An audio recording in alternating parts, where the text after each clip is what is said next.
It was tabled. It was tabled to a date specific, so it had to be on the agenda. They'll use it, and so we'll Keep have tabling. a deer hunter and a 4 mile I area. don't think there's any action on it that I know of. Really kind So we don't know. No, I think eligibility is yes. But I think it still requires. Okay, it's 6 p.m., so we call the meeting order for Upson County Board of Commissioners for Tuesday, January the 24th. If you would at this time, please rise. And we'll have our invocation followed by our pledge. Good to see you. Lord God, we thank you for this time together, and we thank you for this day. We thank you for this community and the blessings it offers us and those around us. We thank you for the ability to come together and listen and learn and discuss and grow. Lord, send your Spirit into this assembled body, bringing wisdom and compassion, bringing discernment, bringing passion and creativity, so that we can decide, so that we can grow, so that we can bring this community to a place where it fits within your will, as we entrust ourselves to you with love, with peace, and with hope. In the name of Jesus Christ, amen. Amen. Thank you, sir.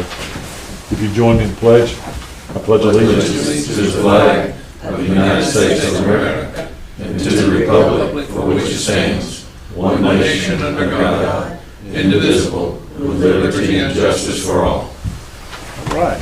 Thank you, sir. Come see us again soon.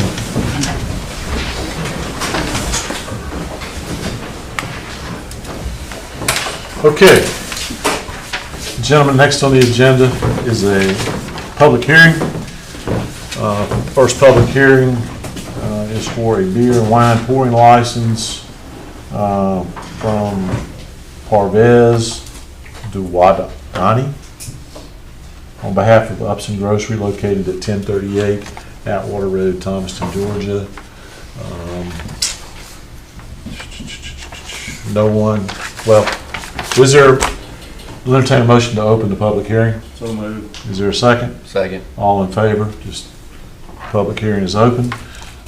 We have no one signed up for a public hearing, so with that, I'll entertain a motion to close the public So hearing. moved. Is there a second? Second. All in favor? Public hearing is closed. Okay, Jessica, I guess you have. This is an applicant that had a beer and wine license before.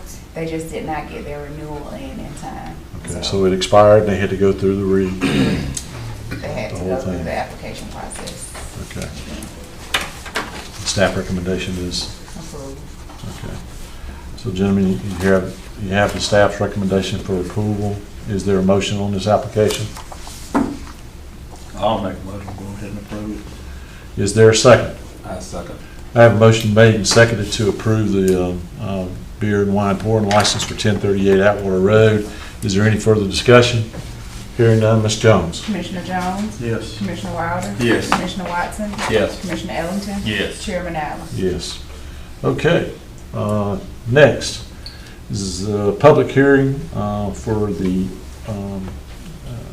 amendment, I guess, for the county zoning ordinance related to the special exception process for allowing permitting manufactured homes, travel trailers, recreational vehicles to be used as temporary residence during construction. So at this time, I'll have a motion to open the public hearing. So moved. Is there a second? Second. In favor? Public hearing is open.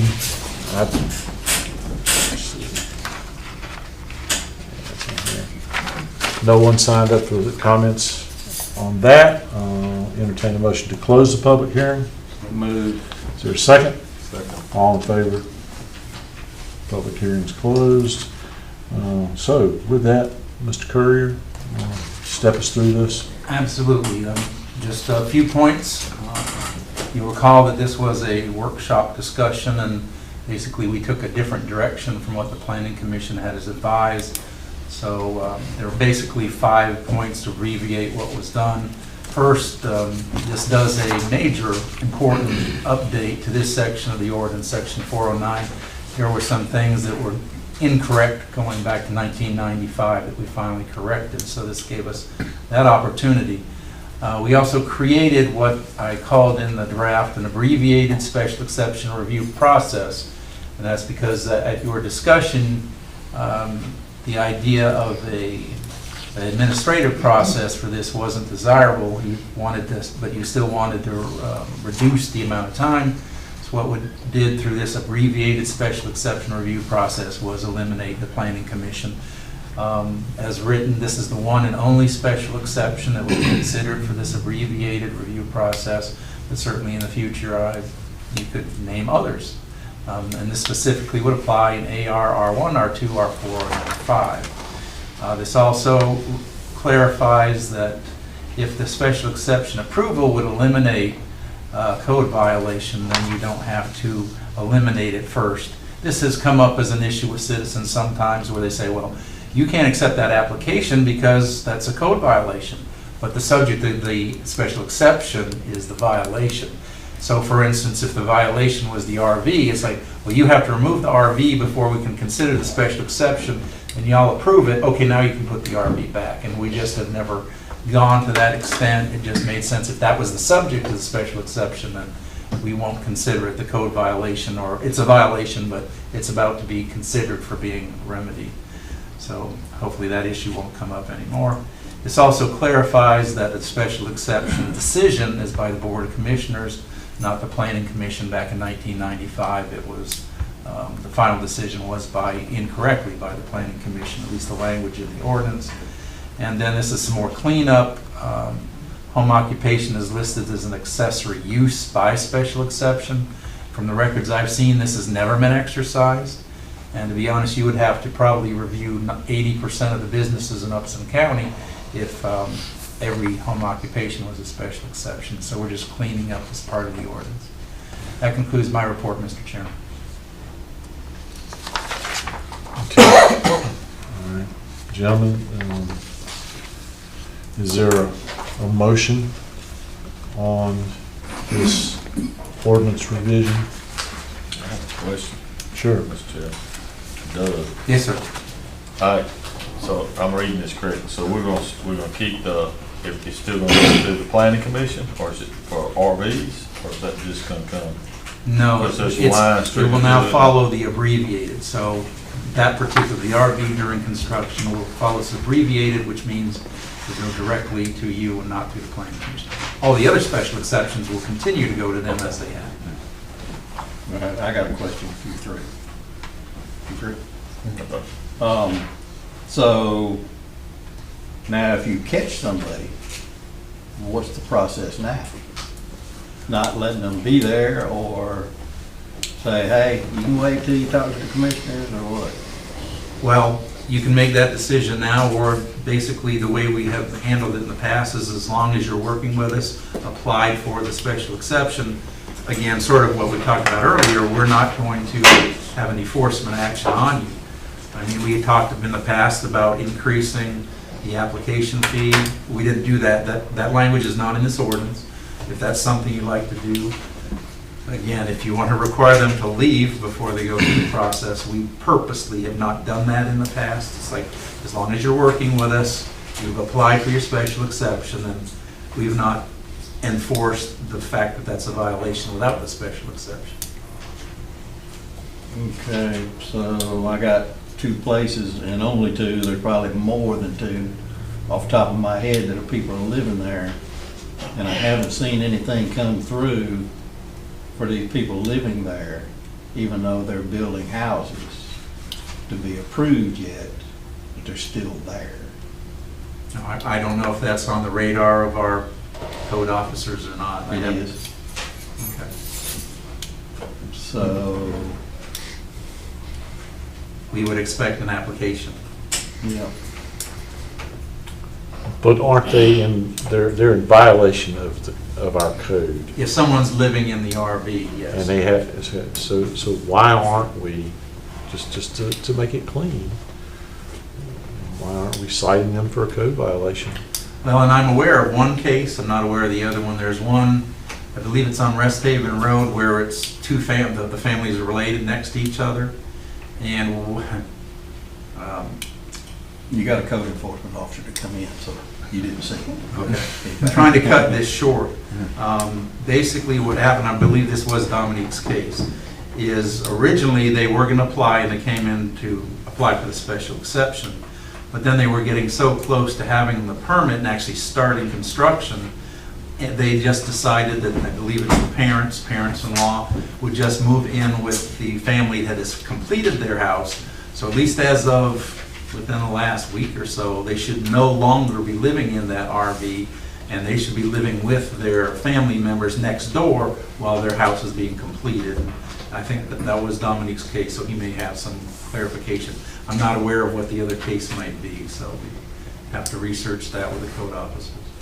So in that scenario, though, how would code enforcement go out there and just tell them they have to apply for an application? Yeah, it's either, a citation, or you're gonna have to apply for the application, and that's traditionally when we catch them, how it works. And so that process, under our old way of doing it, it took 8 9 to 10 weeks. So this will cut it in half. So they're still in violation of our code for 4 weeks, 5 weeks, 6 weeks. Right. But if they've filed an application for special exception, we're working with them, they're working with us to get them corrected. So, but we have nothing in the ordinance that they pay a penalty for violating the ordinance, like you said, Double fee. double the application fee. If you'd like to add that. Correct me if I'm wrong, but I think what I think I'm correct. What you and Commissioner Jones may be getting at is it takes away the incentive. If you're having to go out and tell the resident of that RV, hey, you got to come in and do your duty and file for an exception to do this, because we've already started to frown, because the more we see coming in, it's after the fact. It's after somebody went and told them, hey, you got to do this. If it's our ordinance, if I'm speeding down the highway, I can't say, well, I'm new to the community, don't give me a ticket. If they're in violation, we need to address that issue, because they're going to start coming to us, and we're not going to really know that unless you tell us that they were in violation, we caught them, and now they're here. We're trying to discourage that. That's what we want to get away. There's a proper way to do it, and we have a process to go through to allow them to do that. But we don't want to create more bad behavior. We want to correct bad behavior. I mean, the reason we're doing this is to accommodate people who cannot find a place to live while they're constructing their home. I think if at the end of the day, if there was an abundance of homes and rental properties and things like that, we might be having a different conversation. But so, I'm like Commissioner Ellington says. I mean, there's no. If you go out, if the building inspector goes out and code enforcement sees illegal construction going on with no permit, we penalize them when they come in to get that permit. Is that correct? You're supposed to, yes. Well, we should be in my opinion, we should be penalizing the person that's living in the camper without, basically, for lack of better words, a permit from the county to do so. What's our permit fee for an RV? For a special exception, it's $150 for any special exception application.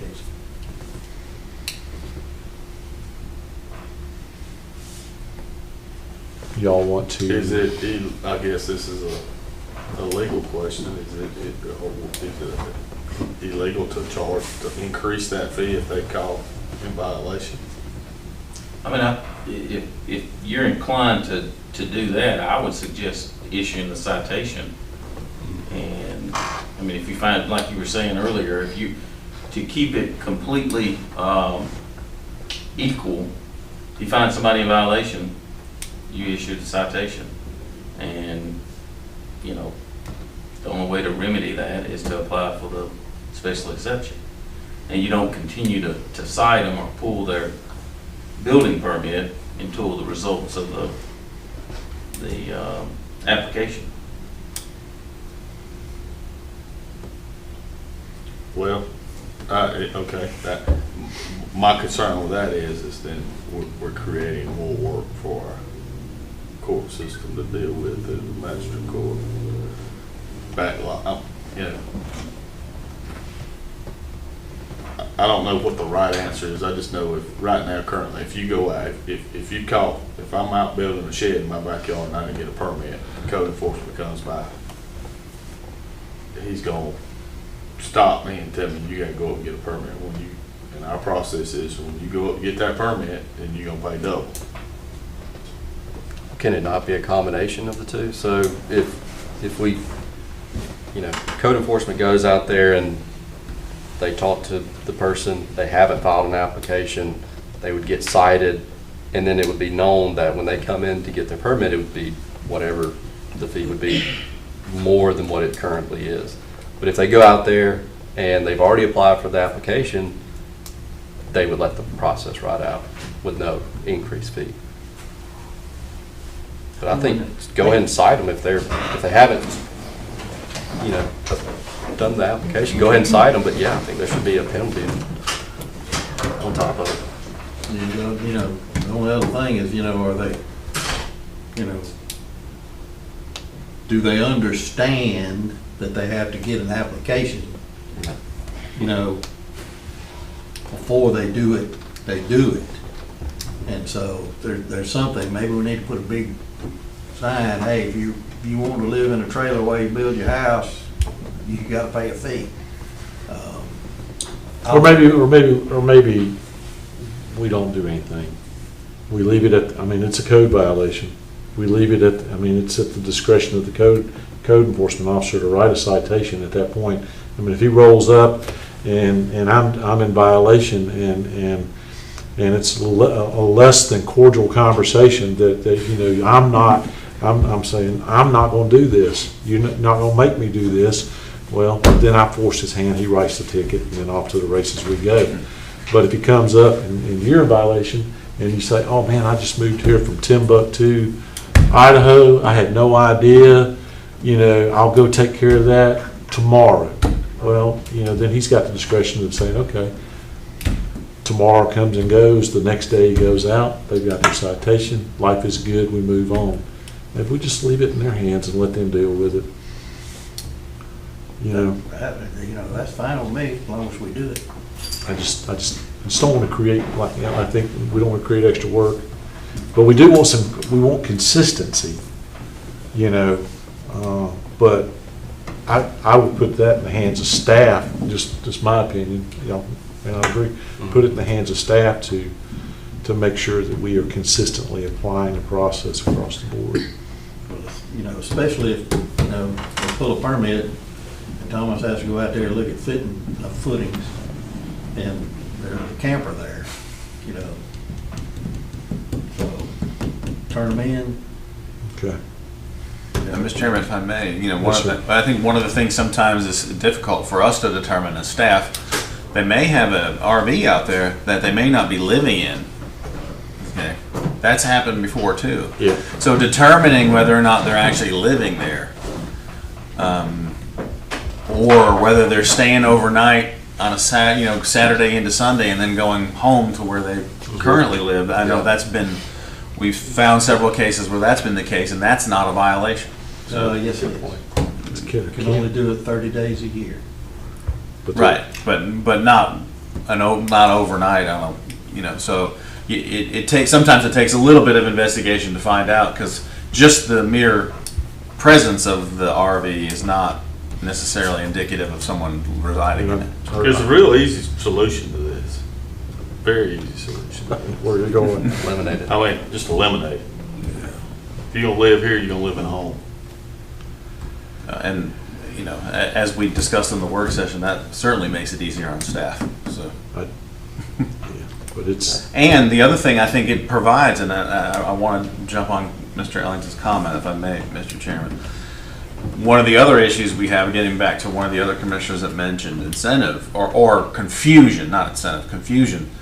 It's easy to ride around our community and for someone to get the impression that it's okay. Yes, it is. how many do we have out there?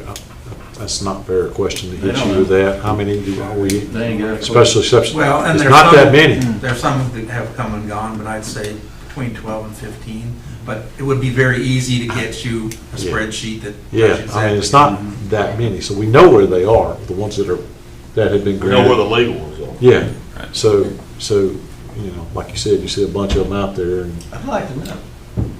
so, I'd like to see it. Hey, there's one over here, because I know there's one We can, over on the road over here. I'm not gonna name it in public right here, but I don't We'll- think the guy's we'll finished the house circulate in that 2 list. years. Anyway, but, back to this. but I'm gonna bring it back in and just say, look, guys, it's, you know, our job is policy, their job is to implement and enforce. So, you know, what do we wanna do here? I mean, so, you know, based on the work session, it was to streamline this so that Doug wouldn't spend an inordinate amount of time, and we're going through this very lengthy process to get it here. We want them to come here, build their, you know, get started building their homes, get their homes built, and move in and park that camper in their pole barn somewhere and happily ever after. As long as they're legal. Yeah, be As legal. long as they're legal. So If not, that's what this accomplishes. So, But I'd like to address the complaint. If somebody turns somebody in, if we find out if the guy's legal or not, and then write him a ticket or whatever we have to do to get them in compliance. But I don't, you know, I know that's not in here, but that's my feelings. I'm okay with everything in the ordinance. I just don't want this to be an RV community where people just move in and work on their house and not get rid of the RV. That's all I want. Well, again, get rid of doesn't mean that they get rid of it. Oh, I understand that, but they can't live in it. RVs are extremely popular in Upton County, even if they're just stored in the backyard. Well, I mean, all right. you know, I meant living here. Well, this streamlines everything. It should make it easier for us to populate that spreadsheet and keep track of the ones that are doing it right. Therefore, it'd be a whole lot easier to determine the ones that aren't doing it right. And code enforcement has the mechanism in place to enforce the code. So, And Mr. Chairman, we had a call about this today. A gentleman from out of county wants to move to Adams Road. He said, while I build my house, may I live in an RV? I said, well, we have a process. he's doing it right. That's right. Doing it right. He's doing it the right way. He just don't throw it out there, move in, and then we catch him. So, Okay, so I'll ask, is there a motion on this amendment to the ordinance? I'll make a motion to approve it. And, Okay. but I got a comment afterwards. Okay. All right. So I have a motion to approve. Is there a second? Second. So I have a motion made and approving to amend the ordinance as discussed. Any further discussion? The only other thing is, I would like the spreadsheet. Yes, sir. I think everybody would like the spreadsheet. well, staff will circulate it to the board tomorrow. Any other discussion? Hearing no other discussion, Ms. Jones? Commissioner Jones? Yes. Commissioner Wilder? Yes. Commissioner Watson? Yes. Commissioner Ellington? Yes. Chairman Allen? Yes. Okay, gentlemen, next is the consent agenda. For your consideration on the consent is the approval of the January 4, 2023 work session minutes and the approval of the January 10th regular meeting minutes. Is there a motion on the consent? So moved. Is there a second? I'll second. Ms. Jones? Commissioner Jones? I can approve, but the one that I missed on January the 10th. Commissioner Wilder? Yes. Commissioner Watson? Yes. Commissioner Ellington? Yes. Chairman Allen? Yes. Okay, under old business, we have a discussion and possible appointment to the hospital authority. We had this at our last meeting. We have one applicant, and we had some questions about term limits and things like that, and I don't necessarily want to speak for you, but just to kind of summarize what you told me is that we've gone and we looked at this, and there were changes that were made to the statute that allows for, well, it does away with term limits. I mean, you can serve, in this case, beyond 15 years. Right. As far as the applicant, there's no legal reason that he cannot serve on our authority. The change actually came in 2021 that did put term limits on authorities when there was 900 or more beds associated with the hospital. And we don't fall into that category, so there's no term limits. Is that a specific code or something? I'd like to get that to it. Okay, so you have, before you have an application for Dr. Warnock to be reappointed to the hospital authority. Is there a motion for this? I have a question. Do we have to submit 3 names? No. Even though we only have, No. You can. no, I Would you don't. like to? I don't know. We don't have anybody else that has We signed don't on. have anyone else. I mean, this was advertised, and this is the only name. Yeah, so the process still remains the same. We submit 3 names to the hospital authority. The hospital authority meets, they review, if they're so inclined, they choose one. If they don't, then it comes back to us, and we submit 3 more names, and they have to select one from that slate. So as it stands now, we have 1 opening yes, and we have 1 applicant. yes. I'll offer a motion to approve Dr. Warnock to refill his seat. Didn't somebody already make the motion? No. Okay, I have a motion to appoint Dr. Warnock to the hospital authority. Is there a second? I second. I have a motion made and seconded. Is there any further discussion? Hearing no further discussion, Ms. Jones. Commissioner Jones? Yes. Commissioner Wilder? Yes. Commissioner Watson? Yes. Commissioner Ellington? Yes. Chairman Allen? Yes. I had a great conversation with Dr. Warnock the other day. I reached out to him, and we spoke on the phone, and you know, he expressed his love of that hospital, and he's been involved in it for a long time, obviously, and is looking forward to continuing to serve. And I just, you know, took the opportunity to remind him that, you know, that we're making, you know, these appointments to these authorities, and it's always good to get feedback, to hear from them at a later date, you know. So hopefully we'll start having more conversations with the hospital authority members, because that's one thing in the 6 years that I've been here, that's one that we've never really had a lot of discussion with. And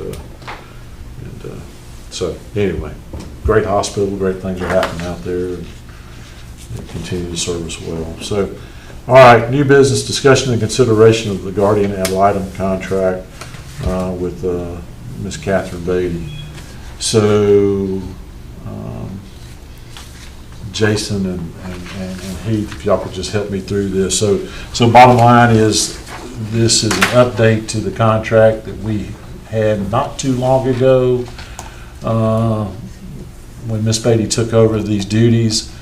And this contract provides some clarity on which cases we are actually funding her to take, the non-private dependency cases. Correct. And it clears up some other things too, right? Yeah, Mr. Chairman, in Article 2, Section A is the revised salary. Board should note that salary is increased from the previous contract. But the language that's going to be most helpful to our finance office and our accounts payable is where we had some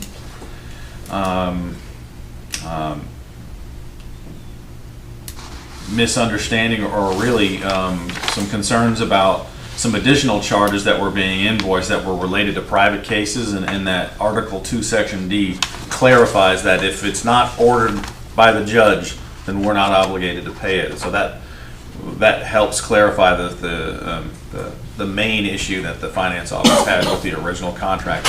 We were unclear as to what our obligation to pay was. I think it was being determined by juvenile justice staff. This would say that if it's not included in the judge's order, then we're not required to pay it if it's a private case. So that's Okay. very helpful to the staff.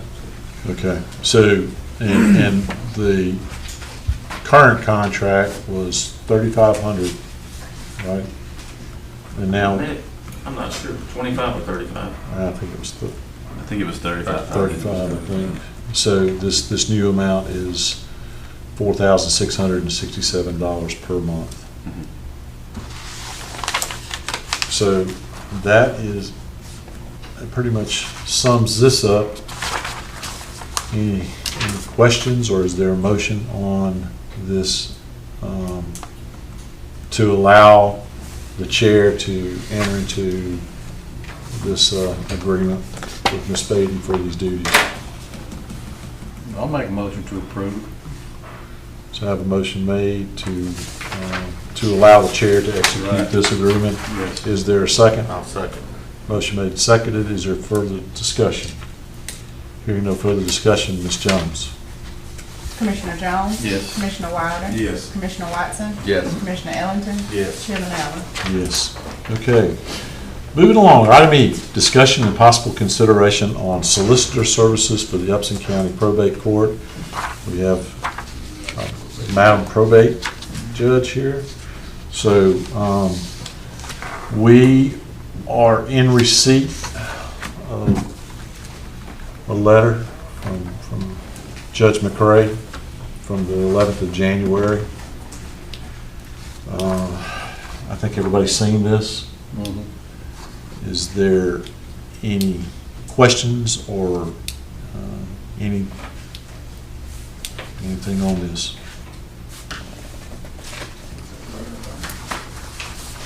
I just got a couple questions so I can kind of get better informed for the judge.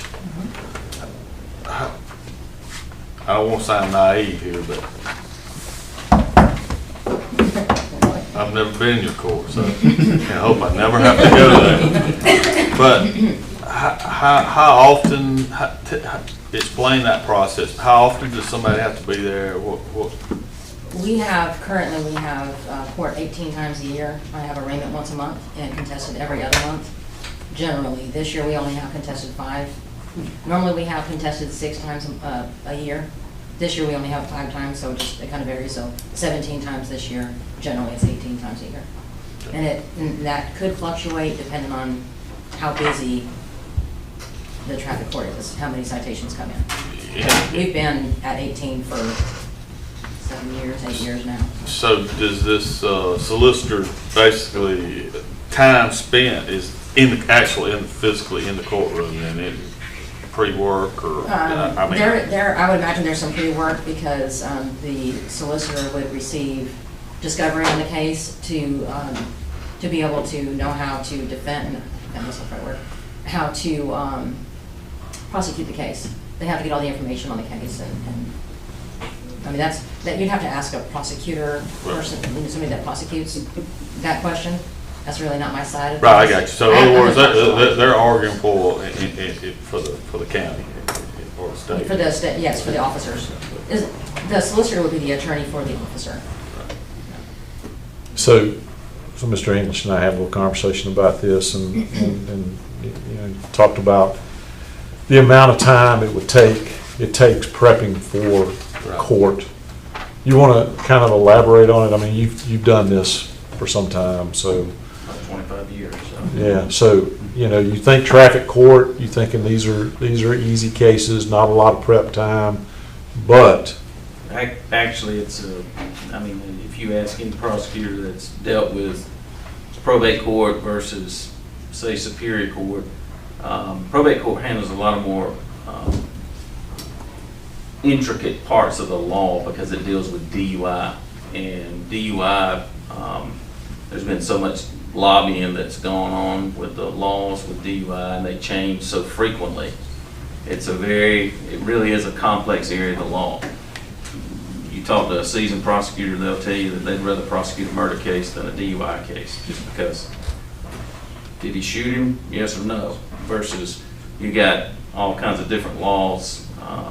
And Chairman, your son's a law enforcement officer. He knows well and good how complex it is and what's required as far as a DUI is concerned. But so there is research that goes along with it outside of court. Every case is different, and you get a lot of defense attorneys that's all they do is DUI work. So they know the laws inside and out. So you got to be on top of the, all the changes that come through. In addition to that, the research part, you also have what's called the discovery part, which is where you as the prosecutor, you're getting up all the information and evidence that you're going to use against the person, and you have to provide that to the attorney. And in probate court, they have to have a public defender there. So I don't know what the percentage is, but I would guess it's a high number. It is a high number. Percentage-wise that the public defender's office represents. So what I'm getting at is the majority of people are represented by an attorney in probate court. So they're going to file all these motions, and you as the prosecutor, you've got to respond to that. You've got to respond to it in a timely fashion, or else you may lose some of your evidence. So you got the research part, you got the discovery part. Most prosecutors are going to have a secretary that assists them with getting this discovery out, because you got to do reports, you got DVDs that have to be done, thumb drives sometimes. I mean, so you've got a lot of discovery, different types. Blood results. Blood results through the crime lab. So you're having to gather all this information before you get to court. And the court cannot get that information because we have to stay impartial. So either the officer is doing it for himself. I'm sorry, you didn't mean to interrupt you. Either the officer is doing it on his own, or there's a solicitor to handle that for him. And then there's really two other main pieces to it. You need to have, as the prosecutor, prep with the officer that was involved in the case, at least have some kind of conversation with them to find out the ins and outs of it, and go over some of this discovery material. And then you will also have conversation with the defense attorney. So, and typically, I would say at least half of that conversation happens outside of court. Good bit of it happens the day of court or in court before the hearing. But those are the main pieces that you're going to be involved. It's kind of like the guardian ad litem position. The demands on those positions have just gone way up. So it's not something you just fly in there and pick up a file and present it. Number one, because that wouldn't be the right thing to do, but you also have all these lobbying folks that are keeping their eyes on what happens on DUIs, like MAD and that sort of thing. To give you a little bit of perspective, the code section, the 40 code, which is mostly what probate court operates under as a traffic code, it's 2 books about that wide together, both of them. The DUI section is almost one entire book by itself. So it's a lot. It's a lot. So if we canceled the contract, do we have to immediately appoint someone to fill that spot? I have court on the 6th of February, so I would at least ask for an interim. And then cost, I'm assuming we've just talked about it, there's a budget in the DA's, or there's a piece in the DA's budget for this. Would we remove it from that budget to offset these costs? Is that what? Okay, so we and Jason, correct me if I'm wrong, we don't necessarily have a contract with the DA's office for this function. It's funded, it's just funded through their budget requests. Correct. So the reason we're here is because Judge McCray has requested that we cancel the contract, or she no longer wishes to use the services of the district attorney in her court. So that's why we're here. So, so we get it. It's an important function. We don't have a lot of time to act. Like Commissioner Watson said, option would be to appoint somebody to serve in that capacity on an interim basis, and then possibly do a RFP. We can expedite an RFP, can't we? We 2-week turnaround. Yeah, for a professional service, yes.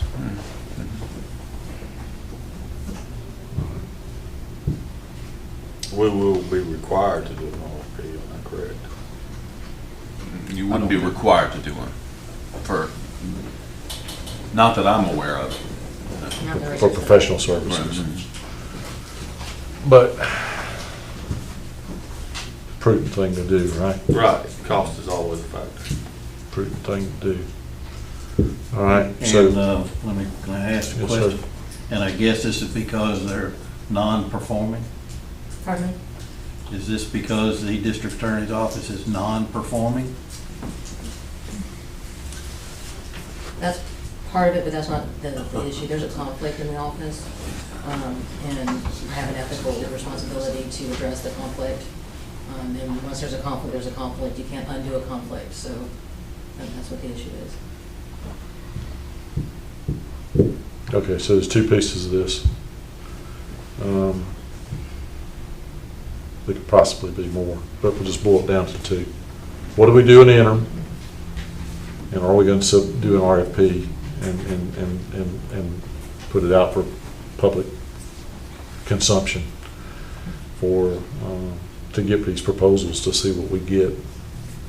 Well, I mean, I think, obviously, I think the RFP is the prudent way to go. I mean, it's based upon the decisions this board's made in the past. Okay, well, let's do this then.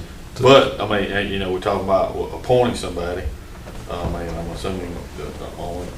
Well, let's do this part first, to split the, to get going. All right. So,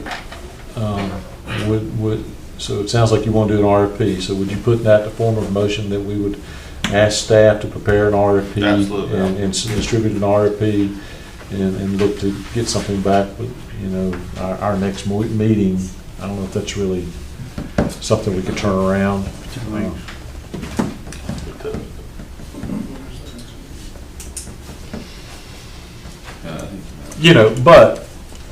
But if we're going to go the route of appointing an interim, then that gives us more time. Right, So, that's what, I think our next meeting is February 14th. yeah. So, make a motion, Ron. well, I mean, I gotta say it before I make this motion. I mean, I'm assuming we're gonna have to appoint. So that'll be the next discussion we have Okay. about what we Well, do but on the that interim. next discussion could totally throw this discussion out the window. Right. If we don't, I'm making assumptions here. Well, do you want to make a motion on the interim? I That's the think- two, the Yeah, two things we but got I to do. say, first of all, I'd like to ask a question to our county attorney. Sure. Is this something that you have time to take on at this current time? Would this overload your schedule right at this point? Fortunately, because of my background, I think I can cut some of I can be pretty efficient. So I think I'll be fine with it. All right, so that makes my motion easier then. I didn't want to make a motion and go, well, I like to make a motion to, in the interim, we appoint the county attorney, Heath English, as the solicitor for the probate court. Okay, I have a motion. Is there a second? Second. Motion made, second. Is there any further discussion? Got a lot on your plate, being county attorney full-time. I know high school still helps in much of that. So, I got another motion. all right, so Got a vote on I know, we got to vote. I was doing the discussion piece. All right, any other discussion about this? So motion made and seconded to appoint Mr. Heath English as the interim solicitor in the Upson County Probate Court. Hearing no further discussion, Ms. Jones. Commissioner Jones? Yes. Commissioner Wilder? Yes. Commissioner Watson? Yes. Commissioner Ellington? Yes. Chairman Allen? Yes. Okay, part two, the RFP. Is there a motion on that?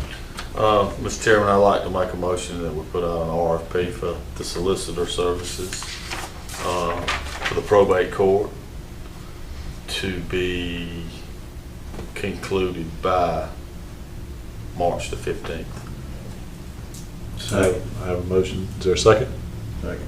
Motion made and seconded to have staff draft and put out a RFP for solicitor services for Upson County Probate with a due date of 15 March.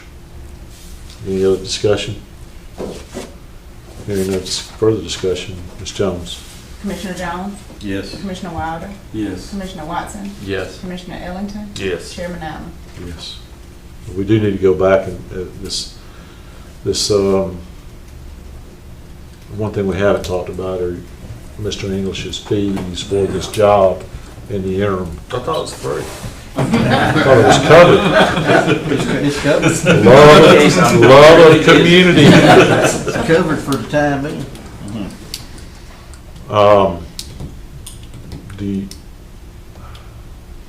Do you want to prepare something for us and have it at our next meeting? And just, I guess, work with us in the interim until we have an agreement for a fee schedule for the interim job? Can you do that? That's not going to create a problem in your court, right? Just as long as you got somebody. Well, it's for the officers. I mean, it makes it easier on me because I can't negotiate with individuals, but yes. Okay. All right. Any further action needed on this issue? Okay. Thank y'all. If that concludes your business with me, Yes, y'all ma'am. have a wonderful night. Thank you.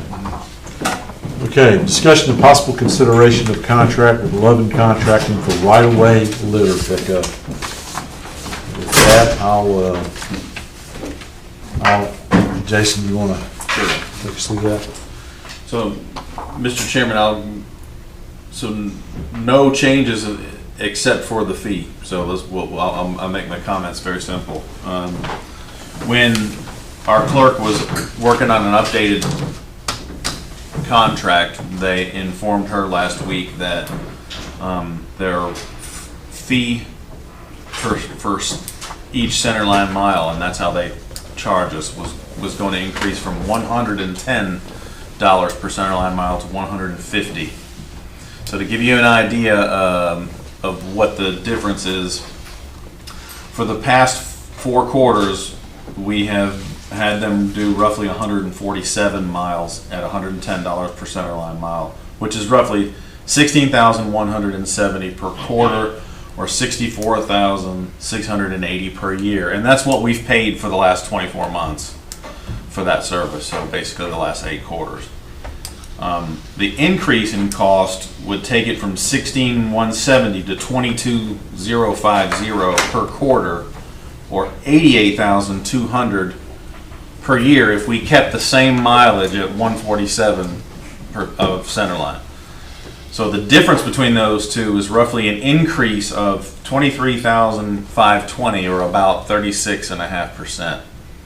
So we entered into this contract in January of 21 during pandemic times. Just as a refresher, the board had actually tasked staff to come up with a solution because our inmates were on COVID restriction, were unable to do any type of cleanup. Our right-of-ways had I guess, were in less than desirable condition.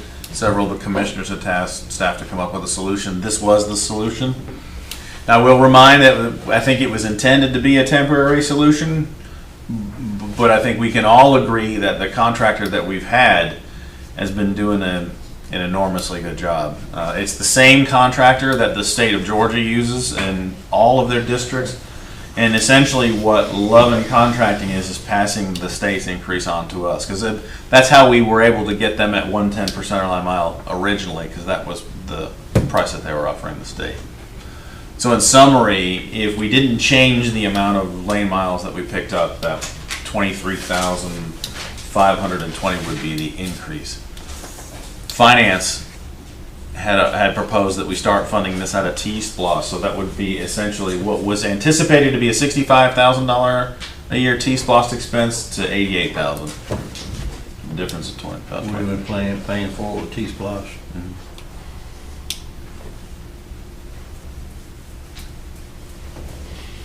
I saw some emails, about the community service. Do we have any more insight if that's going to pick back up? No, I mean, you saw, I sent you the sheriff's latest response to my inquiry about is community service going to start becoming more available? Is there I was hoping that, community service could pick up this again, I thought was going to be a temporary thing, and was hoping that community service would, we know community service, it was all about, during the height of COVID, number of people we were putting in vans and transporting them around the county, and then having some sort of consistency. I think some of that consistency is coming back, but you see in that email that I forwarded you from Sheriff Kilgore, he asked us to think about continuing to use the contractor as we gear up and ramp up community services. So Mr. Chairman, I would offer, if you approve the contract, you're not necessarily approving $88,000 out of the budget. We control the amount of center line miles they pick up and how often they pick up. So this is just the basis of how they charge us. So, any direction you give the staff to bring it into maybe a smaller scope or a lesser expense, that's certainly an option. How many miles of road we got? 420 Yeah. odd. So 505 roads. So we're doing a fourth of them. We're basically doing, and I've circulated the list in the past because I know It's the main, we're doing all the high traffic main county road, roads, right.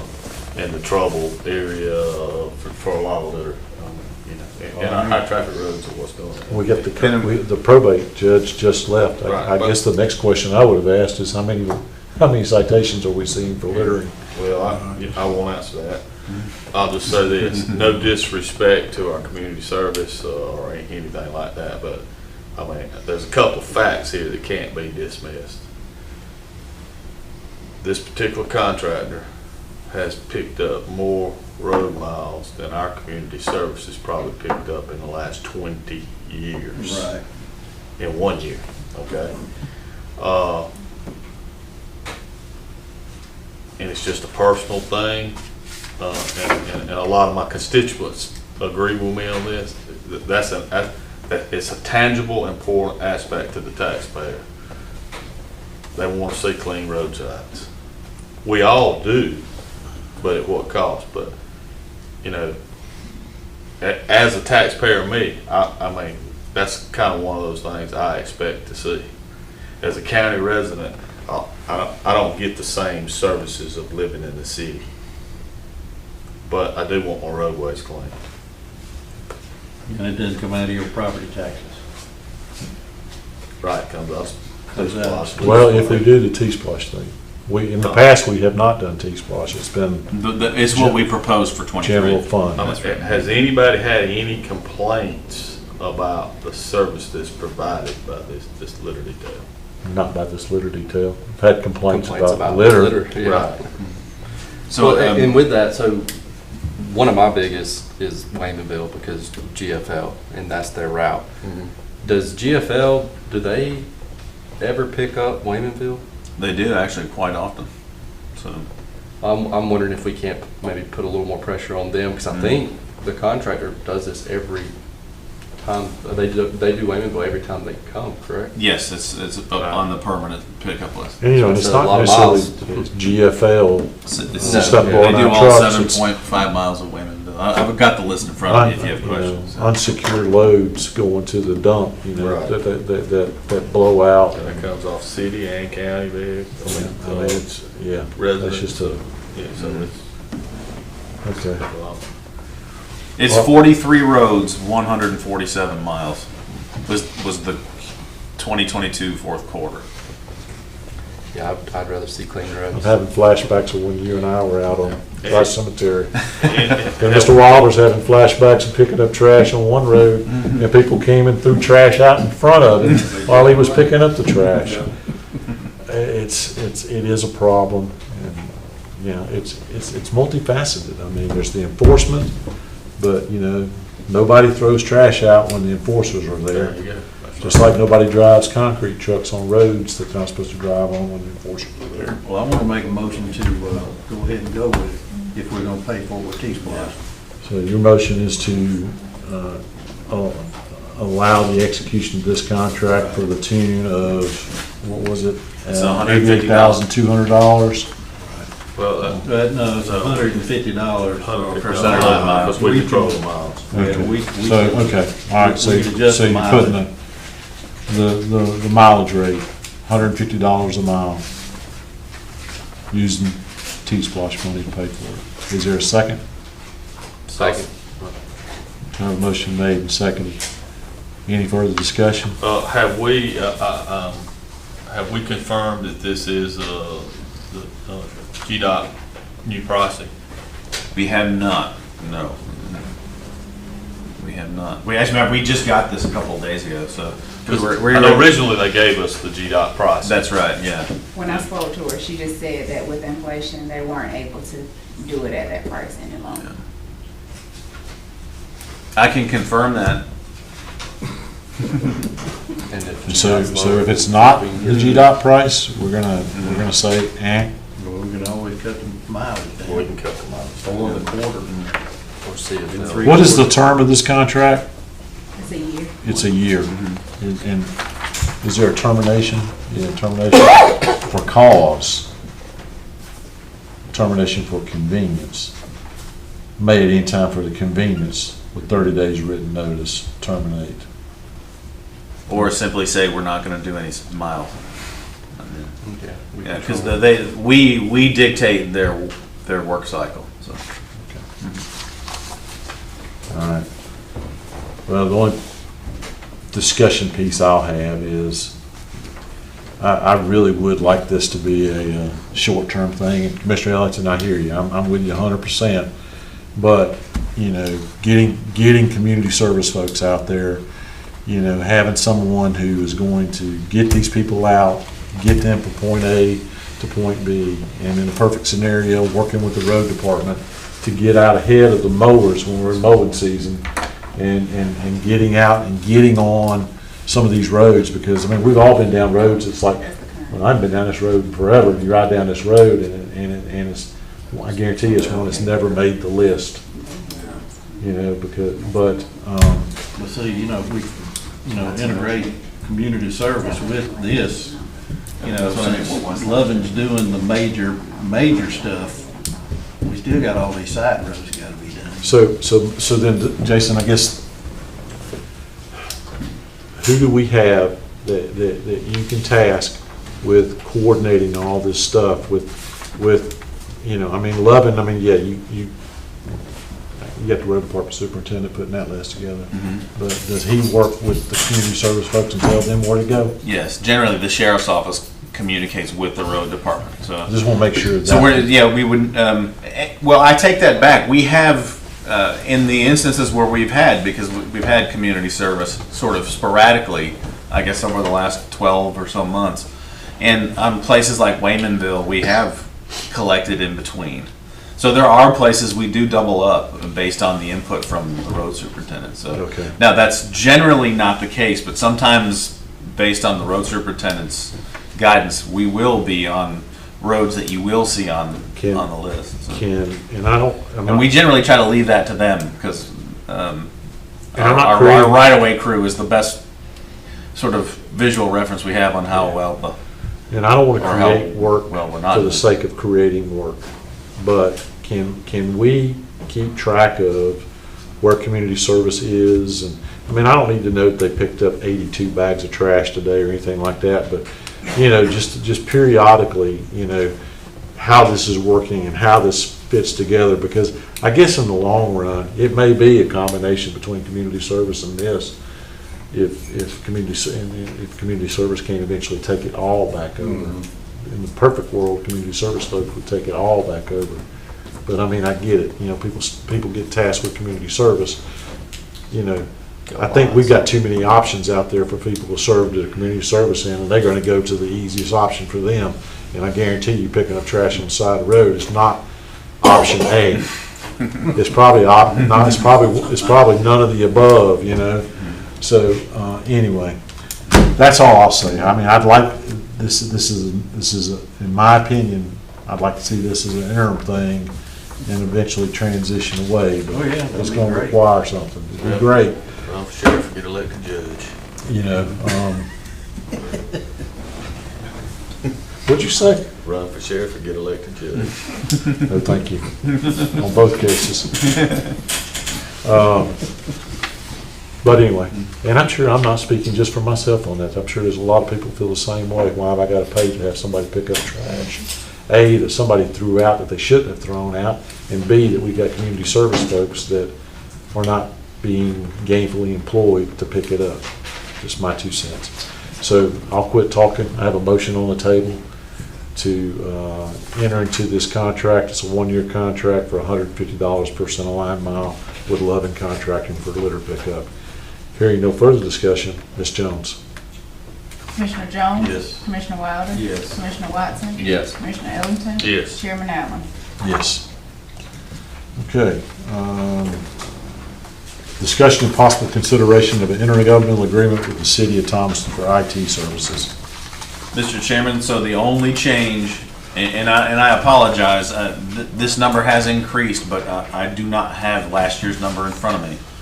So understand that, but I'll explain a little further. Section 2A, we're asking the board to approve $20,000 a quarter for what we charge the city for IT services. That is an increase over last year. I don't remember what last year's was, and I intended to have that in front of me. This has been reviewed and approved by not just the IT director, but the finance director. So this is the finance director's recommendation. Has it been approved by the city? It has not. But the city does have it, and I'm allowed to have that number for you. Give me just a second. I got something to say, but I'm not going to say it. Let's get them. Inflation. Let them approve it, and then come back to us, and how many times have we approved something? Send them, they turned it down. Mr. Chairman, last year's quarterly amount was $17,808. The finance director is recommending now $20,000 per quarter. So it went up 2,500 bucks. And that is due to inflationary cost of delivering the service. That's correct. Salaries. Personnel. Any conversations with them about some of the other things that they seem to have issue with about healthcare, retirement? I know they have our clerk informs me they have a copy of this, and I don't know if we've confirmed it's on the next agenda or not. I don't know, I sent it to their attorney.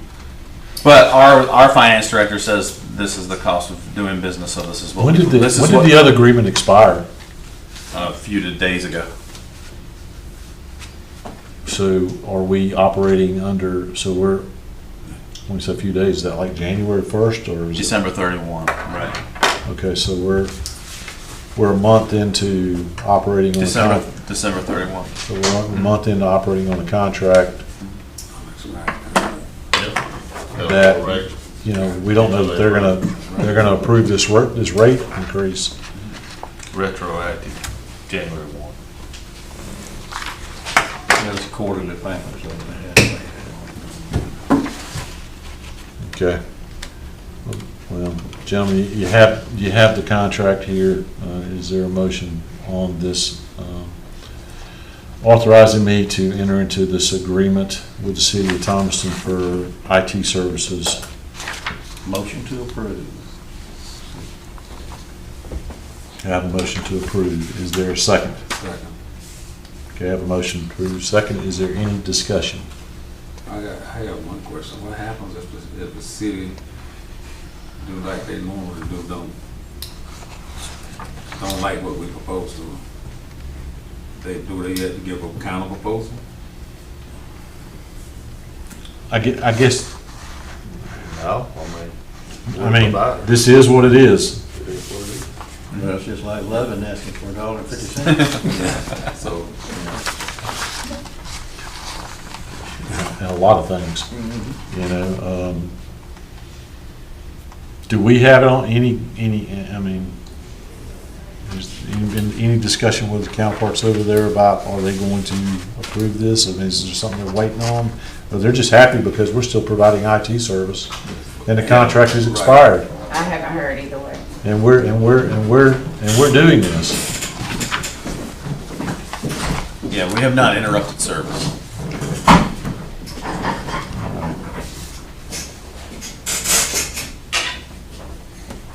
Okay, I have well, I will say this. If our next meeting is February the 14th, I would hope that we would have this agreement executed with them, and the effective date is January 1st of 2023. If that's not the case, then, you know, anyway, we'll see. I mean, So we need to put that in a formal motion, don't we? We would have to amend the motion. yeah, I guess. Well, I would say that if at our February 14th meeting, we don't have this thing signed and executed, then all bets are off at that point. I mean, the gentlemanly thing to do is to sign this agreement and post-date it to January the 1st, because we've been providing the services since then. So, but any more discussion? The motion made and seconded to enter into this agreement with them. But we'll put it on the agenda for our next meeting if it's not done. Is that okay? All right, motion made and seconded to allow me to enter into this agreement with the city for IT services. Ms. Jones? Commissioner Jones? Yes. Commissioner Wilder? Yes. Commissioner Watson? Yes. Commissioner Ellington? Yes. Chairman Allen? Yes. Good grief, man, I thought we were getting done. Y'all bear with us now. All right, next, item H. It seems like we haven't had a meeting in forever, you know. I know we did, but it just seems like it's been a while, so. Item H is discussion of the 2023 Upson County Homestead Exemption implementation. And I'd asked Jason to put this on the agenda just so that we could talk about it for just a second. So, you want to? Sure. So it was a discussion that you and I had where, you know, obviously we've done a lot of community outreach regarding homestead exemptions. I know our tax commissioner's office has done the same, and I know that our assessor's office has done the same. That you just conveniently reminded me that now that everything's approved and we're getting into the 2023 tax season, it's just, if any potential person was watching the live stream of our meeting, that we would actually have, rather than have it during comments, we would bring it up on the agenda so people could read it and see that we were going to talk about it, and that we would have the opportunity to remind the public that if you do not or have not filed for a homestead in Upton County because under the previous exemption you didn't feel like it was in your best interest because the exemption wasn't essentially worth a whole lot, that has all changed now. And I think the chairman rightfully said, why don't we put this on the agenda and use this as another opportunity to do an outreach to the community as a reminder. If you if it's your sole property, go declare it as your homestead and get a break on your taxes. Exactly. I had the occasion of sitting in a living room 2 weeks ago with a gentleman, a little older gentleman, and he was letting me know how unhappy he was that his home values through inflation have gone up, and he's on fixed income. So one thing we don't think about when our home value goes up, that a lot of times insurance rates tend to follow. So what it meant to him, and I reminded him that he needed to go and make sure that he is qualified for all homestead exemptions, not just county, but school board. I mean, school board has a homestead exemption. It's income-based. It hasn't been updated in a long time, and it doesn't achieve near as much of a tax break as what the voters approved for Upson County taxes on this last referendum. So I went over, I made sure, unfortunately I got a year older last year, and I forgot to go do it last year, but I got it done this year. So if you turn 62, if you turn 65, if you're a disabled veteran that's 100% disabled, if you're if you were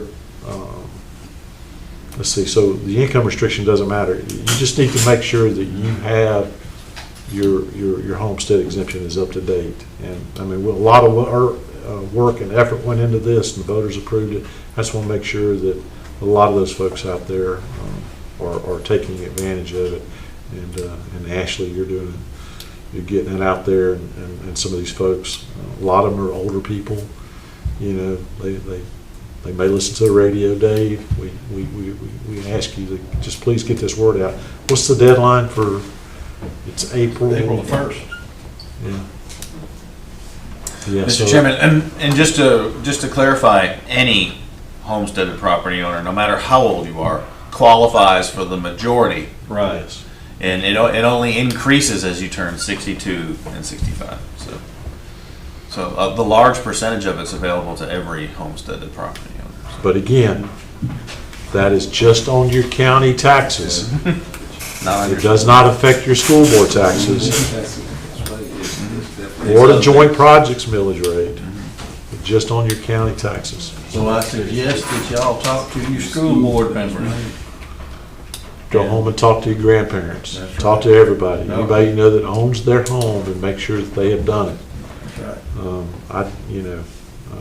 We're going to hear about it in November when the tax bills go out, and I certainly hope that everybody has taken full advantage of the opportunity that's presented them here. I mean, if you have any questions, call the tax assessor's office.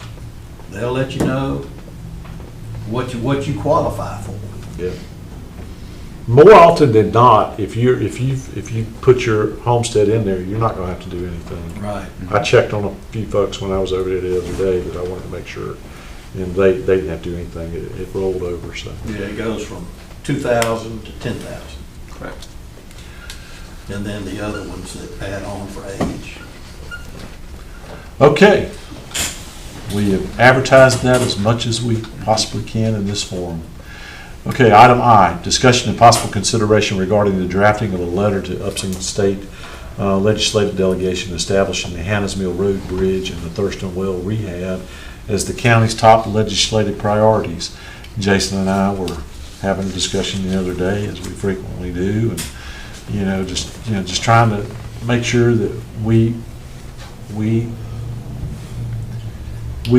take full advantage of the money that is at the state level today, and we want to make sure that our folks that are representing us up there know the importance and the significance of that Hannah's Mill Road Bridge being closed, and also we've got the grant application in for the Thurston Well project, and we don't know, there's been no updates on when that second round of ARPA grant money is going to be awarded. I mean, we're still having to get nickel and dimed and fight for every dollar that we were approved for broadband, and we're getting it, but it's not just been they just turned the faucet on the money keeps coming. But, so anyway, so I guess what we're asking here is if the board is okay with just me drafting a letter and sending it to them and saying, hey, these are our top two legislative for our community. So, You need a motion on that? sure, Jason's going. sure. I make a motion that we go ahead and let Chairman Allen, draft some kind of letter to, the state legislators. Because both of these things are things that are near and dear to the citizens of this county. Especially the one that's living, have to travel that road. So I have a motion. Is there a second? I'll second. Okay, motion made and seconded to allow me to draft the letter and stating that these are our top legislative issues that are affecting our community. Hearing no further discussion, Ms. Jones? Commissioner Jones? Yes. Commissioner Wilder? Yes. Commissioner Watson? Yes. Commissioner Ellington? Yes. Chairman Allen? Yes. Thank you. All right, discussion and possible consideration regarding the judicial facility facade color. So here we go. We're building our new home, well, not our new home, but our court's new home, and we get to start having conversations about, well, hey, what would it look like if? So Ben, was it you? Yeah. I blame you. So the original rendering had, it was more of a white brick, kind of the color of our existing courthouse. And then Ben asked the question, he said, what if it looked like red brick? What would it look like and what would the cost be? And the answer was, and the cost is No different. no difference. Yeah, and the request came quite some time back. We just are now getting it. Okay. So ultimately, yeah, my thought was we probably need to give the design team and contractors some direction, especially if we are going to make the switch. So it sounds like we all were in favor of it, so I thought it'd be good to put that in form of a motion and give some direction to staff to direct them if everybody's good with it. Is that a motion? Is that your motion? Yeah, That I'll make we- a motion we- that we accept the new design Do we teams. move with this facade Mhm. versus the original? That looks good. I'll second it. Okay, motion made and seconded. I think it looks good. I don't see a whole lot of head nodding in the audience, but, okay, there we go. All right, motion made and seconded to move with this red brick facade versus the one of the original. So, Ms. Jones? Commissioner Jones? Yes. Commissioner Wilder? Yes. Commissioner Watson? Yes. Commissioner Ellington? Yes. Chairman Allen? Yes. Hey, let's see if they can get us. Update the boards. Yeah. And we have a meeting tomorrow. Our OAC meetings tomorrow, and I had asked the chair and for Commissioner Watson to potentially join that meeting, and I know that the chair confirmed, and you're out of town. Yeah. That's what I put tentative, just in case. If anybody wants to attend What time is it? in place of Ben tomorrow, 10 it's at 10 o'clock in Jason's office. If you want to update, it's getting crunch time. So if you're not doing anything at 10 o'clock tomorrow, one of you would like to be there so we can stay without not have a quorum. And we'll also be getting a full board update at the retreat next week. We're burning daylight on this thing, so we got to get moving. All right, discussion and possible appointment to the Department of Family and Children Services Board. We have one vacancy, Yes, sir. and we have one applicant, Yes, sir. It's a reappointment. and it's the reappointment of Ms. Star McGee to this board. Is there a motion? Motion to approve. Is there a second? I'll say. Any discussion? Hearing none. Ms. Jones? Commissioner Jones? Yes. Commissioner Wilder? Yes. Commissioner Watson? Yes. Commissioner Ellington? Yes. Chairman Allen? Yes. Okay, all right, moving along. Comments? County Manager? Mr. Chairman, my only comment is staff is in the process of putting all your presentation information together for your retreat next week. We have I believe we actually published the agenda today. We did, it's all the same items that we shared with you at the last meeting. We just moved some of the times around.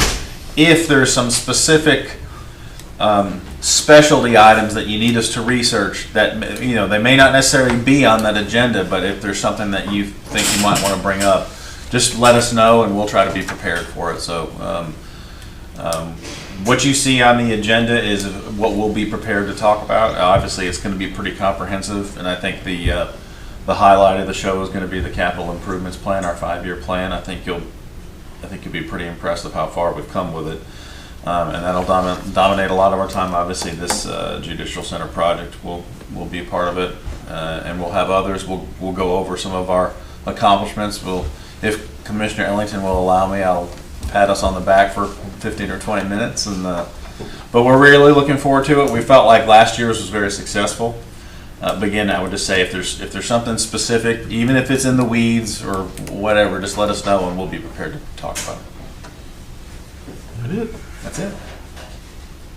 Jessica? I don't have any. Mr. English? Oh, everything. Looking forward to the retreat.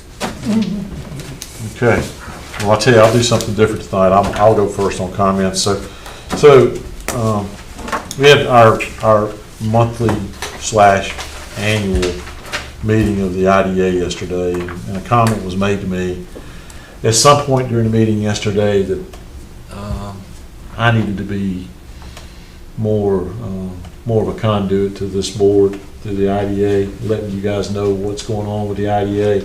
I know we all pay close attention to what's going on with the IDA, but you know, I took it to heart and I said, okay, there was a lot of stuff that was talked about yesterday. Unfortunately, a lot of business obviously was handled in executive session, as it often is when you're dealing with prospects and things like that, things you just really can't get into. But just real quick, the board reappointed Steve Rush as the chair and Chase Fallon as the vice chair. Swore in Miss Massengale, who just conveniently left, and she got to enjoy her first meeting.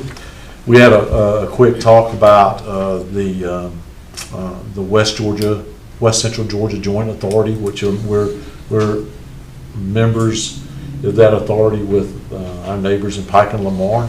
It seems like we're just that the joint authority is lacking some membership and some participation, so we need to, I probably need to reach out, and I will reach out to my counterparts in Pike and Lamar and talk to them and see if we can't revitalize that joint authority, because coincidentally, yesterday, the Department of Community Affairs released its 2023 job tax credits, and if you're a member of a joint authority, you get an extra $500 per employee for those job tax credits. And Upson County moved from a Tier 2 to a Tier 1 community, which means if a business or industry locates here and they qualify for these job tax credits, it's a means to incentivize growth in rural, and I hate to use the word impoverished, but impoverished areas. So so they get more of a break on those taxes by doing business in Upson County. They'll get more of a break this year than they would have gotten last year. That's kind of good news, bad news kind of thing. So, and let's see. One of the other items that we discussed is we know that wastewater is our sewer capacity is at a premium. Ms. Fletcher had asked the city to come up with what would it cost for the IDA to purchase more wastewater capacity. And city manager came and presented a couple options. They ranged. I think I may get it wrong, but it was a significant bump in wastewater capacity. We currently have 115,000 gallons of wastewater capacity left for industrial development. That's what the IDA has left. That's what we purchased when we entered that wastewater agreement with the city with that $2.7 million. And we're down to 115,000 gallons. He reported, Mr. Thompson reported that he had gone out and he had gotten the numbers from the existing industries and to see, what does 115,000 gallons look like? He said currently all our industries were around less than 90,000 gallons per day. So 115 is still a good number, but, for some industries, they can suck that up like that. So as we know, we entered that agreement with the city and put the IDA in charge of that industrial capacity for us. To purchase more capacity for less than 100,000 gallons per day, depending on what you wanted to do. I mean, there was a range. It was anywhere from 500,000 to 1.25. And so the IDA was having some discussions about that. And then there was a comment made during the meeting, though, that, it's clear that, the city is not really interested in industrial development outside the city boundaries. I've said that comment time and time again. Had discussions about, if it comes, we will build it. We've heard that, that if the project comes and it's of substance, that we'll build it. Well, how long does it take to build a treatment facility, to get it permitted and all that? 3+ years. Yeah, but for a large project, if something came in, it took 3 to 5 years to build, and some of this stuff more likely would if it was of significance. So there's still some discussion about that. And let's see. And then the board, the authority, voted on moving forward with another hotel feasibility study, because it seems like the current hotel project that's out there is not moving forward. So it's been over 3 years since we did a feasibility study. So we're going to get a new study and try to put that in the hands of some new hoteliers out there to see if we can't get some interest in getting somebody in here to build. And then there were some other discussions about these projects. Look, I feel pretty good that in the coming months, weeks, I would say days, that there'll be some good news to share, but I can't obviously discuss that, and we'll just keep our fingers crossed on some good news. It all goes back to, we're still in this mode of using traditional economic development models where we use project managers and site selectors that come from the state and from the utility providers to bring projects to us, and getting things ready. One of the things that we did, and I reiterated that, is in our joint projects agreement, we put that in there that we expect the authority to present us with with goals and objectives. Tell us what you're going to do with the taxpayers' money. That's basically what we said in layman's terms. Tell us what you're going to do with the taxpayers' money, and then if we're all in, we'll appropriate the money and we'll fund you. We know that for the 2023, we have not funded the IDA, nor has the city. We're saying that things are kind of tight right now. Live off your own piggy bank for the time being while we take care of some things with taxpayers. We really sharpened the pencil this year with the budget, and this is just another way. Long term, I fully expect the IDA to come up with a strategic plan, a set of goals and objectives. How many times have you heard us talk about pad-ready sites, speed to build, social media presence? You name it. But we've got to have something to sell, and a pad-ready site would be a good start. You know, we've got a great site development plan for that 250 acres out there. If you're interested in seeing it, I think you've all have seen it, but I just tacked it on my wall by my desk. If you want to go in there and look at it, it's just like any other development. If it was a housing development where the streets would look like, what the parcels would look like, but it's adjustable. So, but you know, when the authority was looking at doing this work out there, it was like, okay, because there's a lot of dirt to move out there. You know, it was going to be, I think 4 years ago when we did this, it was going to be $4.6 million to pad ready the whole thing. And then that's when we got into the conversation about wastewater, and that hit the brakes on everything. It's time to take our foot off the brake on that and decide, you know, what is the right thing to do as far as having a pad ready. Not everybody is a Lester Renew that's going to come in and buy a hayfield and have the intestinal fortitude and the drive to take a hayfield and in 12 months turn it into how many square feet? 100,000 square foot. 150,000 square foot building is up and running. Speed to build. We heard that from multiple sources. Mike Grello was big on that when he was working with us. And anyway, there's your IDA update, guys. If you got any questions for me, I'll be happy to talk to you, probably offline. And, you know, but you know, if you have any suggestions for the IDA when it comes to goals and objectives, obviously you can talk to me. But Ms. Fletcher sent an email, and she would where she was asking for us to give her some ideas and thoughts, tell her what we wanted to see in the goals and objectives. And she did not get a reply from any of us, nor did she get a reply from the city council. And that's okay. You know, the economic development team should be coming to us with we're resource providers. We've said that time and time again.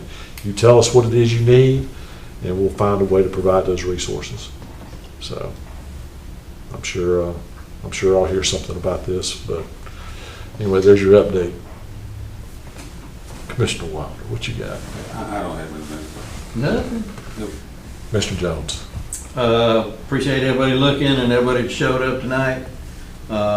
This homestead exemption, I want to, you know, make sure everybody understands that this is a great thing for, you know, everybody that owns their own home, and especially with the age brackets that are related to it, and there's no income level anymore. So everybody that deserves the homestead exemption can get the homestead exemption. And I would also suggest that you talk to your school board members and see if we can't get the school board to do something for the seniors that are on fixed incomes to help lower their taxes anymore. Amen. That's it. I'm done. Couldn't have come at a better time, because we know that county millage rate is going to this year reflect the EMS service. So that'll help offset some of that. I don't have anything tonight. Wore you out, haven't we? Mr. Watson. I don't have anything. Okay. All right. There being no further business, is there a motion to adjourn? Oh, Is there a second? We're adjourned. Thank you, everybody, for coming out. Remember, we're still live.